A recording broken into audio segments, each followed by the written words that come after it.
common European defense and security policy is not an empty catchphrase. More than 150 billion euros get spent on it annually, but since the economic crisis of 2008, there have been cuts amounting to more than 30 billion euros, a real burden. Now the EPP says that defense and security should be at or near the top of every future EU summit. It says, though, that flexibility and greater cooperation among the member states is needed. EPP heads of the European and national parliaments holding their own summit on the issue, which is addressed by both EPP Group Chairman Joseph Daul and European Council President Herman Van Rompuy, recognize that differences of opinion remain in the EU member states.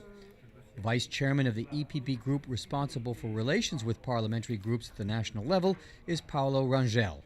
It's very important to have an European framework for this, because there is also a risk of some isolation of some countries, and then they would have a kind of different approach to these matters that could be dangerous even for internal European security.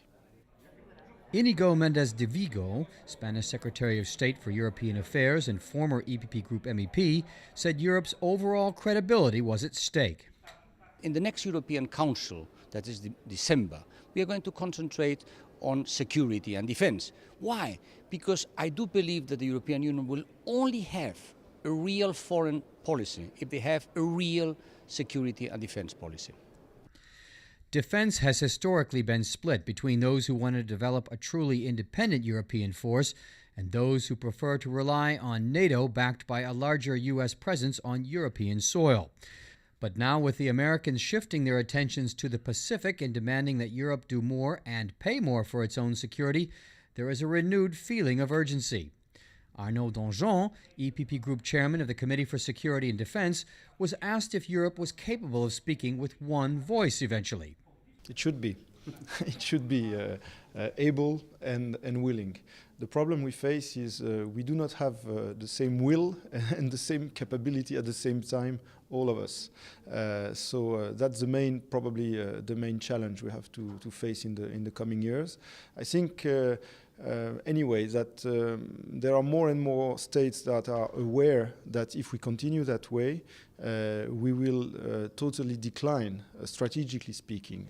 There was also a clear message for some individual member states that going it alone in today's security and defense world is not an option. Agostino Miozzo is Managing Director of the Crisis Response Department in the European External Action Service. We need to talk and to underline that common security, common defense is a priority. Today is a priority. Europe is facing a great problem. Europe is facing, it will be somehow alone to face the Mediterranean issue, the migration issue, the security, the threat of terrorism. So we need to talk. We need to talk and to find a common solution. Europe today stands at the crossroads of two great violent upheavals, one in the Middle East, the other in North Africa and its Arab revolts. Both NATO and European forces are stretched very thin, says Arnaud Danjean.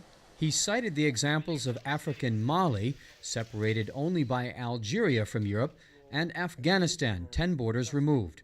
Both crisis areas a long way from Europe's core capabilities. I think we should first focus on our environment because what happens in our neighborhood does matter to us. In the end, it's about the EU trying to take over more of its defense and security from the US and NATO, but with less money. But new threats have emerged in the decades since the last policy was adopted: clandestine immigration, cyber warfare, maritime piracy. The EU must, says the EPP, continue to strengthen its role as a global player, as well as being a regional security provider if it is to counter those threats. Find out more about the activities of Parliament's largest political force by going to eppgroup.eu. Thanks for looking in, and see you again soon.